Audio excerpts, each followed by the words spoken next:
G'day, IB Psychologist. Explaining your design properly takes 3 sentences, but it's 3 sentences you've got to get right. Okay, and so like all things with the IA, it's about attention to detail.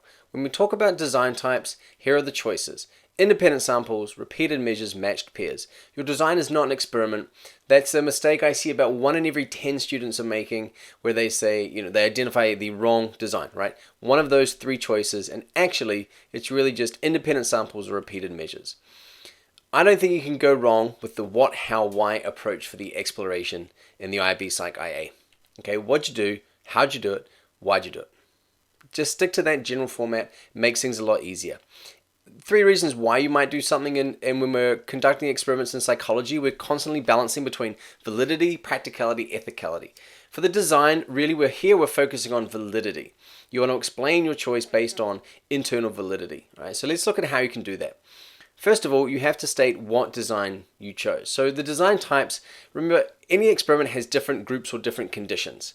All right, so here we might have one control group studying without background music, another studying with background music or background sound.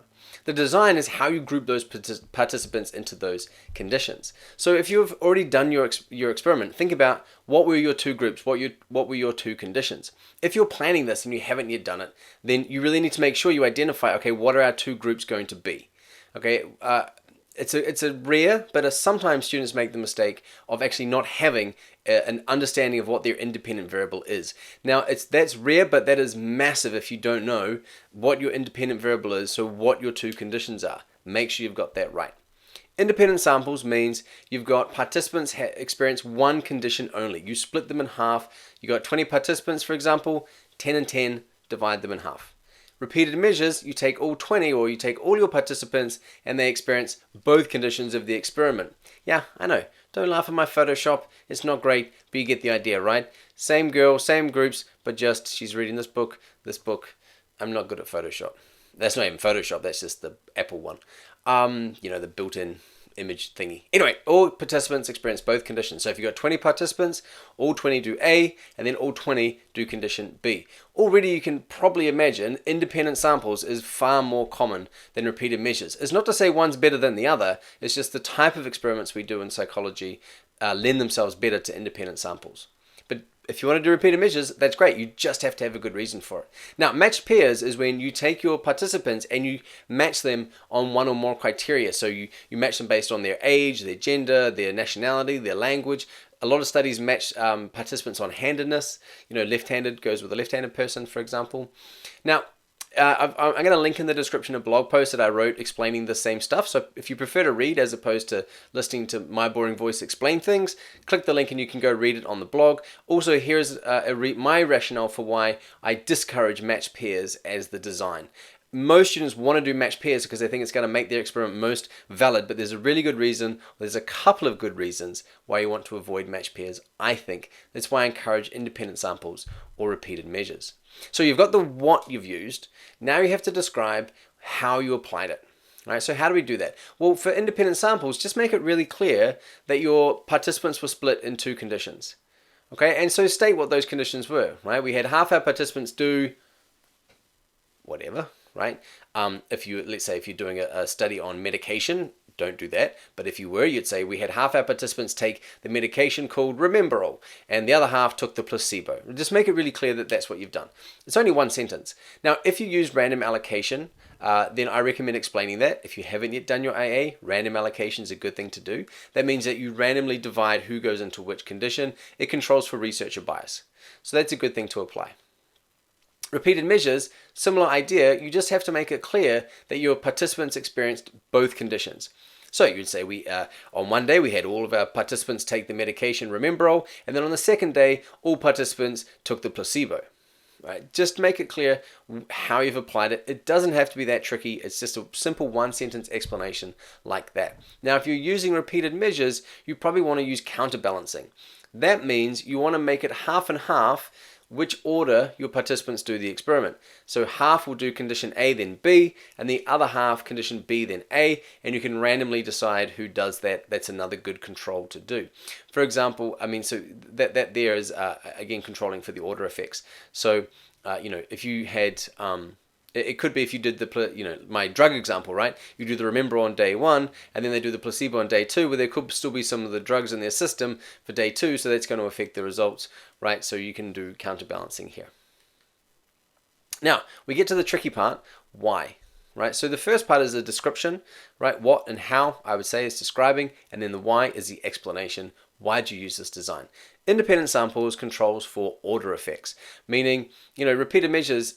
If you have all your participants do one part of the experiment and then they do it again, well, it might not be the independent variable that's affecting the results, right? It's the fact that they did the first condition first, and then that actually influenced their second condition. A good example I like to use is, does listening to music help you do more push-ups?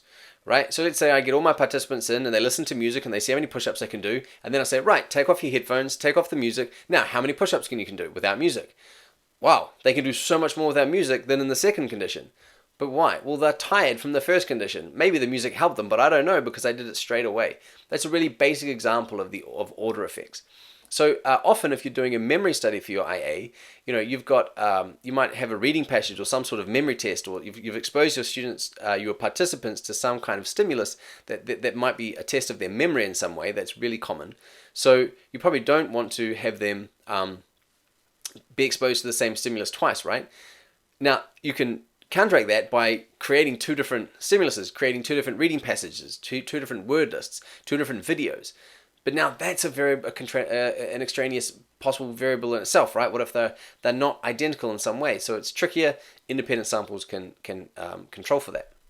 Okay, so just think the reason has to be about why doing both conditions would influence the results. I would use the phrase order effects, or at least the word practice somewhere in that explanation. Okay. Other common variables people might talk about would be, say, contamination. Sometimes you want to have, this actually might be more relevant for repeated measures. Contamination meaning if people talk about the experiment and they get to know it.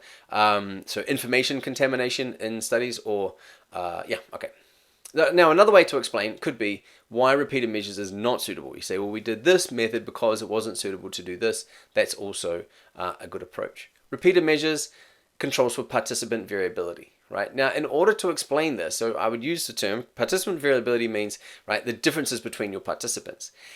State specifically what participant variable you want to control for.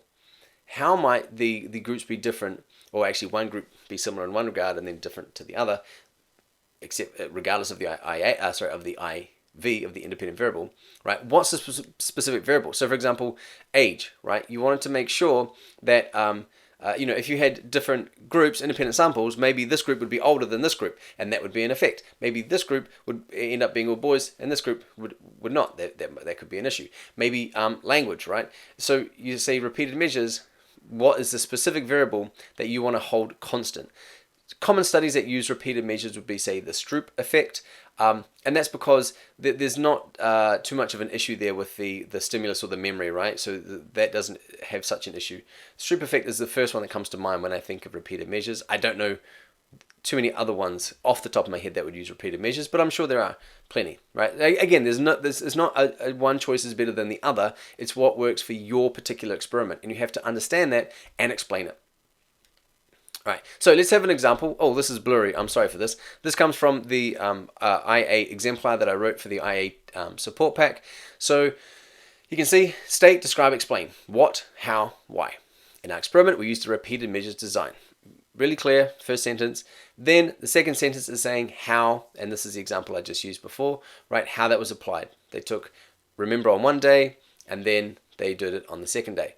The order of days was randomized. We chose repeated measures because, right, participant variability. Now, I don't just end with saying because participant variability, full stop, mic drop, I'm done. I actually go further and say, what is the particular factor that I want to control for here? In this case, reading comprehension skills.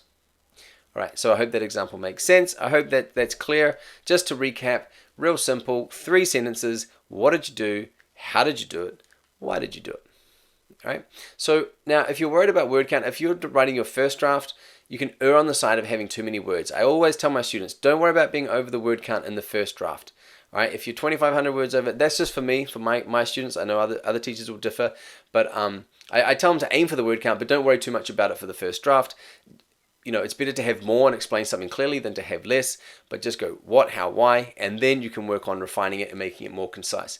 Another point to remember is that it is really tricky to explain this stuff very concisely, and it takes multiple edits. You're not going to get it right first time, so keep writing, editing, rewriting. Even when I come back and look at my examples, I realize, I didn't say that very clearly. In my brain, I thought I did, but when I leave it for a week and I come back, I realize, that wasn't very clear at all.